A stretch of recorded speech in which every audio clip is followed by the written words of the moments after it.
सावन के महीने में आपको शिव जी की ऐसी भक्ति कर लेना है। इस एकांत में बैठकर आज जो कथा मिली है इसको हम कहेंगे एकांतेश्वर महादेव की कथा मिली है। ये मानो आप एकदम एकांत। बोलो सही है कि गलत है? एकदम एकांत।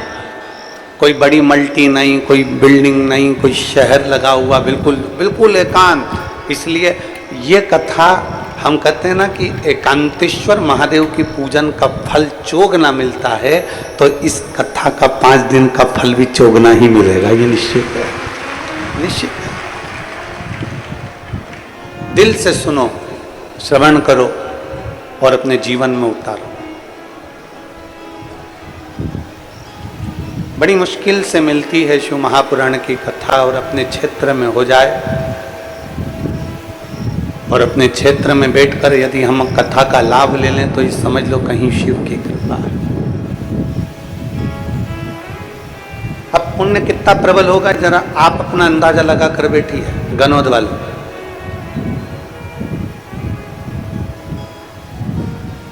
जरा पुण्य देखिए कितना प्रबल होगा। कथा होने वाली थी कहीं और हो रही है गनौद में, तो मतलब समझ लो कि गनौद का पलड़ा थोड़ा पुण्य का भारी होगा, इसलिए कथा का लाभ यहाँ कहीं शिव कृपा से। और तेरी कृपा बिना न हिले एक भी अणु, लेते श्वास तेरी कृपा से तनु तनु। बखान क्या करूं मैं राखों के ढेर का, चपटी भभूत में खजाना कुबेर का। हे गंगाधार मुक्ति द्वार ओंकार तू, भोले ओंकार तू। आयो शरण तिहार शंभु तार तार तू। कहीं शिव भक्ति का जो योग लगा है श्रावण के महीने में 5 दिवसीय शिव तत्व श्रवण करने का जो योग बना है, कहीं शिव की कृपा से। महाराज आप जितनी भक्ति कर सकते हो उतनी करो, जितना भगवान को पुकार सकते हो उतना पुकारो। मेडिकल साइंस कहता है कि जीभ पर अगर कोई घाव होता है तो वो जल्दी भर जाता है।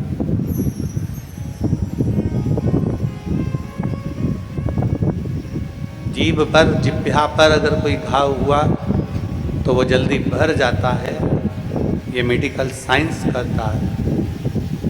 पर शिव महापुराण की कथा कहती है कि जीभ से अगर कोई घाव होता है तो वो जिंदगी भर नहीं भरा पाता है, कभी नहीं। जीभ पर अगर घाव हुआ तो मेडिकल साइंस कहता है कि वो जल्दी भर सकता है, पर इस जिह्वा से अगर कोई घाव हो जाता है, इस जिह्वा से बोलने में अगर कोई शब्द किसी को कह दिया, किसी को आड़ा टेढ़ा बोल दिया, किसी को कोई गाली दे दी, अपशब्द कह दिया, जो घाव हो गया वो जिंदगी भर नहीं, जिंदगी भर। इसलिए शिव महापुराण की कथा कहती है कि शिव तत्व मौन तत्व।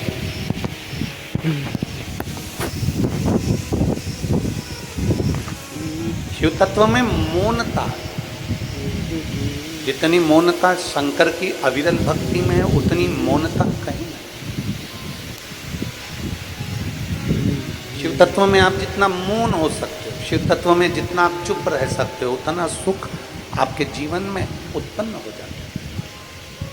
जितनी मौनता शंकर की भक्ति में। जल चढ़ाने जा रहे हो भगवान शंकर के मंदिर में, शिव जी के मंदिर में, अगर 1 लोटा जल लेकर पहुंचे हो तो भी तुम्हारा मौन होना जरूरी है।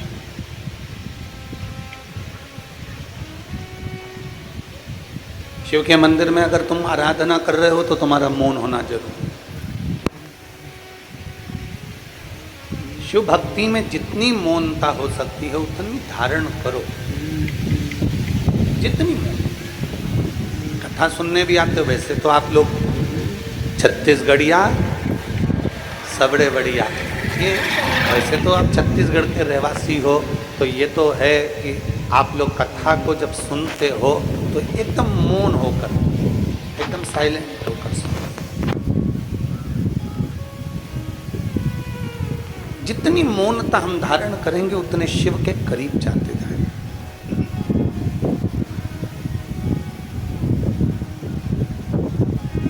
एक सुंदर प्रसंग आता है।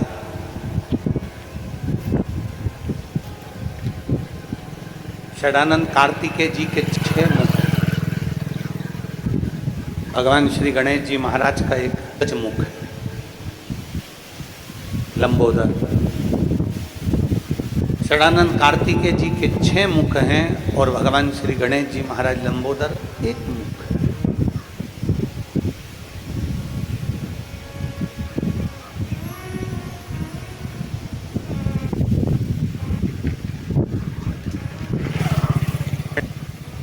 गणेश जी महाराज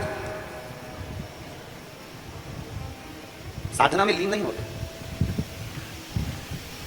पर षडानंद कार्तिकेय जब भी बैठते हैं, एक बार की साधना में जो कार्तिकेय बाबा बैठे, हजारों वर्ष तक उनकी साधना टूटती ही नहीं, टूटती नहीं।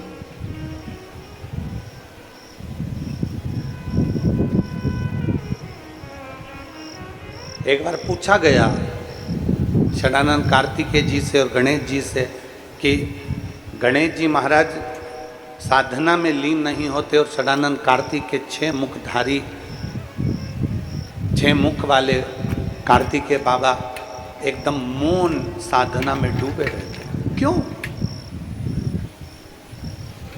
षडानंद कार्तिकेय जी ने कहा कि मौनता, मेरे 6 मुख हैं और 6 मुख में 6 जिह्वा हैं। इन 6 जिह्वा से अगर मैं बोलूंगा तो वो श्रेष्ठता नहीं होगा, उसका एक लक्षण प्रबल हो जाए कि मेरी मौनता रहे, मैं चुप रहूं।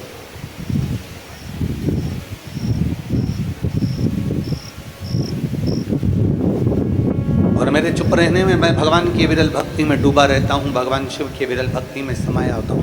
हमने भिलाई की कथा में एक बात कही थी कि बुढ़ापे का परम आभूषण है चुप रहना, बुढ़ापे का परम आभूषण है मौन रहना। आप जितने चुप हो, आप जितने मौन हो, उतने प्रभु के करीब, उतने करीब हो आप सब। पर मौन कहाँ रहना है? मौन किस जगह पर रहना है? शिव महापुराण की कथा कहती है मौन रहने के लिए भी एक स्थान बताया गया है कि जहां अंतिम का क्षण निकल रहा हो वहां मौन रहिए।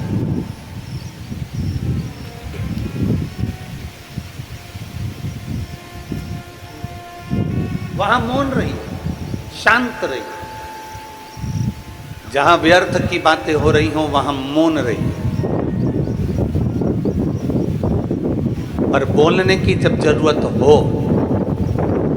अपने सनातन धर्म पर अगर कोई ठेस पहुंचा रहा हो, अपने सनातन धर्म पर कोई उंगली उठा रहा हो, अपने धर्म पर, अपने सनातन धर्म के ऊपर कोई आक्षेप ठोक रहा हो, उस जगह पर तुम्हें मौन नहीं रहना है, उस जगह पर तुम्हें एकजुट होकर आगे बढ़ना है। वहां मौनता की जरूरत नहीं है, वहां फिर मौन की जरूरत नहीं पड़ती।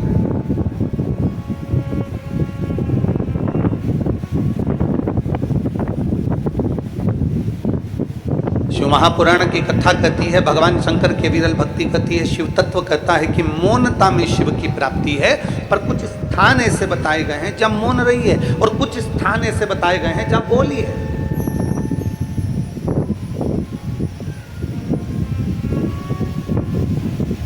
शिव पुराण तो यहां तक कहती है कि झूठ बोलने का भी स्थान बताया गया है कि झूठ कहां बोलना है। अब लोग कहेंगे गुरुजी आप हमें बता रहे हो कि पुराण में लिखा है कि झूठ बोलने का भी स्थान होता है। हाँ, झूठ बोलने के लिए भी स्थान बताया गया। किसी की गाय कसाई के यहाँ कटने के लिए जा रही हो और तुम्हें दिख जाए कि ये गाय कसाई के यहाँ कट रही है, उस जगह पर तुम झूठ बोल दो कि ये गाय मेरी है और उसको कटने से बचा लो, तो ये झूठ बोलना भी तुम्हारा साथ है। गौमाता अगर कहीं कटने के लिए जा रही है और तुम्हें दिख रहा है कि ये कसाई के यहाँ कट रही है, उस जगह पर झूठ बोल दो कि ये गाय मेरी है।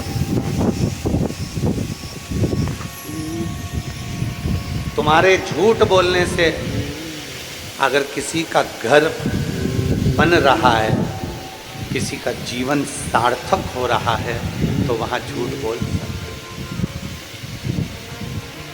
वहां झूठ बोल सकते। हमारे यहाँ तो झूठ बोलने का भी स्थान बताया गया है कि कोई गौमाता अगर कटने के लिए कसाई के यहाँ जा रही है, वहां तुम झूठ बोल दो कि ये गाय मेरी है, इसको छोड़ा जाए, ये गाय मेरी अपनी है, इसको छोड़। पर हम झूठ कहाँ बोलते हैं जहाँ हमारा हित होता है। हम झूठ कहाँ बोलते हैं जहाँ हमारा कुछ अच्छा हम देख लेते हैं कि झूठ बोलने से यहाँ मेरा फायदा होने वाला है, हम वहाँ झूठ बोलते हैं। पर शास्त्र कहता है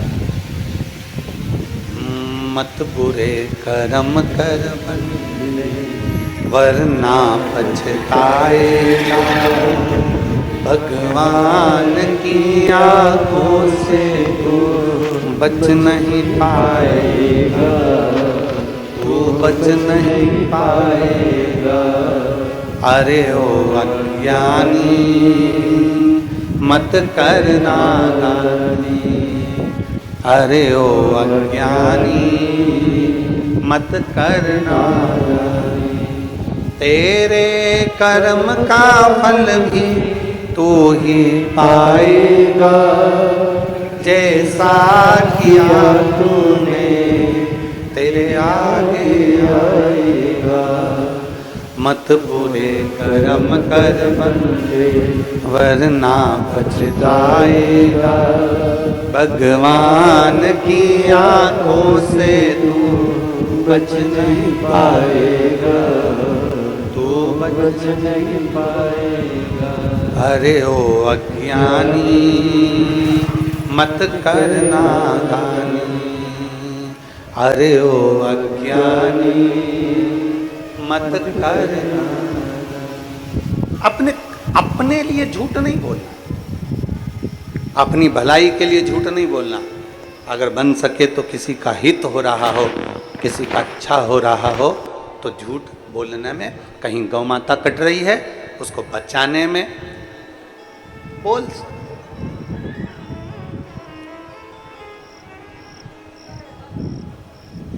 किसी का जीवन अगर सार्थक हो रहा है तो बोल सकते,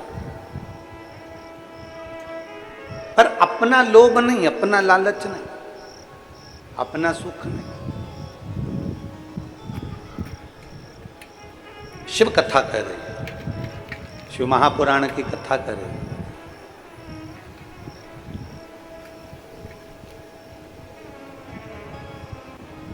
देवराज नाम का ब्राह्मण चोरी का धन लेकर जब शंकर के मंदिर में पहुंच गया, शिव मंदिर के अंदर प्रवेश कर गया। ब्राह्मण कर्म से तो वो वंचित था, ब्राह्मण कर्म से तो वो छूटा हुआ था। ब्राह्मण के घर में जन्म जरूर लिया था, पर ब्राह्मण कर्म नहीं कर पाया, वंचित था। ब्राह्मण का कर्म है शास्त्र पढ़ना, शास्त्र सुनाना। वैश्य का कर्म है धन एकत्रित करना, क्षत्रिय का कर्म है रक्षा करना, शूद्र का कर्म है सेवा के भाव को लीन रहना। अब आज के जमाने में सब अपने अपने कर्म में लगे हैं, केवल व्यक्ति कहीं ना कहीं भटक रहा है तो अपने पथ से भटक रहा है। ब्राह्मण अपने कर्म से वंचित हो रहा है, वैश्य अपने कर्म से वंचित हो रहा है, क्षत्रिय अपने कर्म से वंचित हो रहा है, शूद्र अपने कर्म से वंचित हो रहा है। श्रेष्ठ कर्म करिए। देवराज नाम का ब्राह्मण के घर में जन्म लेने के बाद भी ब्राह्मण तत्व को धारण नहीं कर पाया, ब्राह्मण तत्व धारण नहीं कर पाया।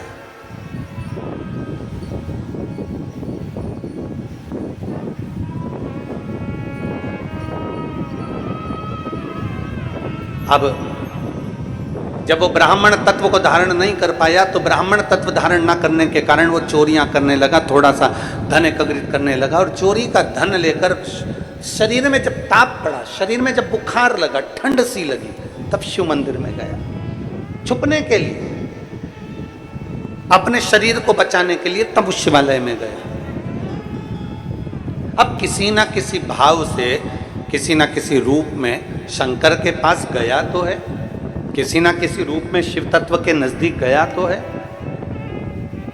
आप में से कई मेरी जीजियाँ ऐसी बैठी हैं, कई जीजा ऐसे बैठे हैं, कई बेटियाँ कई बेटे ऐसे बैठे हैं, कई माता कई भाई ऐसे बैठे हुए हैं, कई मेरे जीजा होने से बैठे हैं कि उनका मन नहीं होगा। मान लो उनका मन नहीं है कि मैं कथा में नहीं जाऊँ, मैं कथा में नहीं जाऊँ, मैं कथा में नहीं जाऊँ, भीड़ होगी मैं कथा में नहीं जाऊँ, पैदल चलना पड़ेगा मैं कथा में नहीं जाऊँ। पर हो सकता है अपनी पत्नी के कारण मुझे छोड़ने जाना पड़े, मुझे वहां तक छोड़कर आ जाओ, भले तुम वापिस आ जाना पर मुझे छोड़कर आओ। तुम्हें मेरे साथ में चलना पड़ेगा और मैं वहां पर कथा सुनने के लिए जाऊंगा। अरे वहां ऑटो नहीं मिलेगा, अरे मत मिलने तो तुम चल रहे हो कि नहीं चल रहे ये बताओ। अब पति ने सोचा कि भाई इतना मगजमारी करने से तो अच्छा है शिव महापुराण की कथा में चलूं, चल मैं तुझे कथा में ले चलता हूं। और पति कथा में लेकर, अब जरा विचार करिएगा कि पति का मन नहीं था या किसी सहेली का मन नहीं था या बेस्ट फ्रेंड का मन नहीं था या जेठानी का मन नहीं था या देवरानी का मन नहीं था या किसी रिश्तेदार का मन नहीं था, पर वो मन मार कर भी शिव महापुराण की कथा में अपने रिश्तेदार के साथ, अपने कुटुंबी के साथ वो कथा में आकर बैठ गया। तो किसी ने पूछा, गुरु जी जिसका मन नहीं है वो कथा में आकर बैठ जाए, उस जबरदस्ती आकर बैठ जाए, कोई मार ठोक के लाके बिठा दे, या किसी ने जबरदस्ती लाकर बिठा दिया, या पत्नी के कहने पर पति जबरदस्ती आ गया, या कोई जेठानी देवरानी जबरदस्ती आ गई, तो कथा का कोई पुण्य उसके खाते में मिलता है कि नहीं मिलता? शिव महापुराण की कथा कहती है नल के नीचे मटके को सीधा लगाओगे तो भर जाएगा, नल के नीचे मटका उल्टा लगाओगे तो भराएगा नहीं पर ठंडा जरूर बना रहेगा। उसी तरह कोई अच्छे मन से आया तो उसके अंदर कथा भरा जाती है, और कोई अच्छे मन से नहीं भी आया तो उसको कथा शीतलता तो दे ही देती।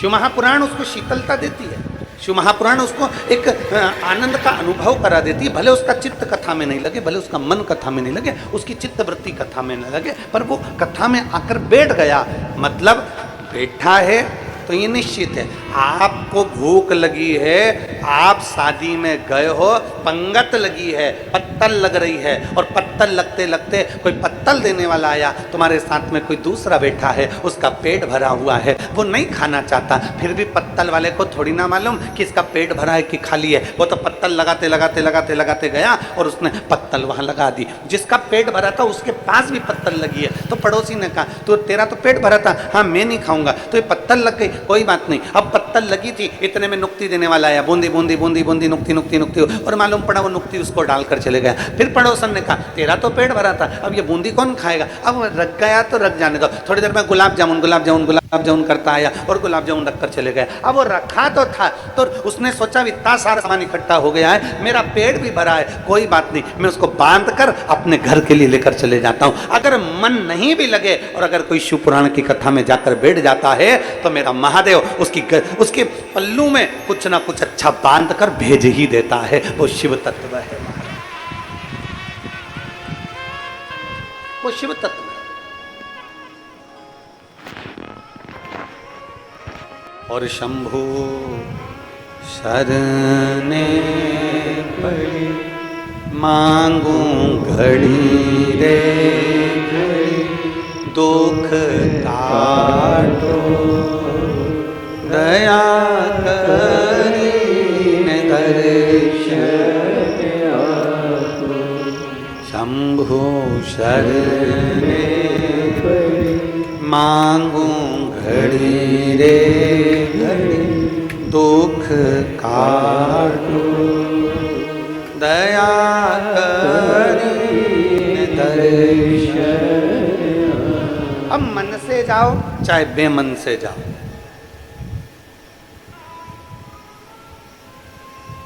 जैसे जाना है शिव के पास।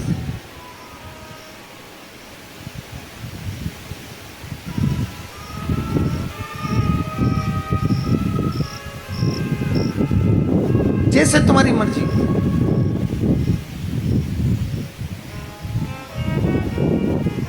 वो कहते हैं ना, नौकरी चाकरी तनख्वाह और वेतन। जम जम के बोलो जरा, क्या चीज है चारों? जम के बोलो जरा। नौकरी, फिर चाकरी, तनख्वाह, फिर वेतन। ये नौकरी करने वालों को सबको मालूम है, ये चार चीजें। फिर से बोलो एक बार, जम के जरा। नौकरी, चाकरी, तनख्वाह और वेतन। अब नौकरी में व्यक्ति जो कमाता था तो घर में 9 लोग भी रहते थे तो उनका वो पेट भर देता था। नौकरी का मतलब है कि 9 लोगों का पेट वो आराम से भर देता था नौकरी में। चाकरी में, जम के बोलो जरा, 4 लोगों का पेट भर देता था। तनख्वाह मतलब उतनी मिलती है जितनी तन खा सके, केवल तन खा सके उतनी तनख्वाह है। और वेतन मतलब अब उतना मिलता है जितना ये तन भी नहीं खा सकता। वेतन बे मतलब का तन, उतना। नौकरी मतलब 9 लोगों को भी खिला दिया जाए घर के तो नौकरी में, एक नौकरी में वो पूरे 9 लोगों का पेट भर देता था। चाकरी में 4 लोगों का पेट भर देता था। तनख्वाह में खुद अकेला तन को खिला लेता था। और वेतन में अर्थात ये तन भी उसको प्रयोग ना कर सके वो वेतन है, अर्थात कुछ भी नहीं बचता, केवल शून्य के बराबर है। बेटे को पढ़ा ले, बेटी को पढ़ा ले, उसकी शादी कर दे, उसकी चाकरी कर दे, बहन के घर का मायरा भर दे, सब कुछ कर दे, कुछ नहीं बचता।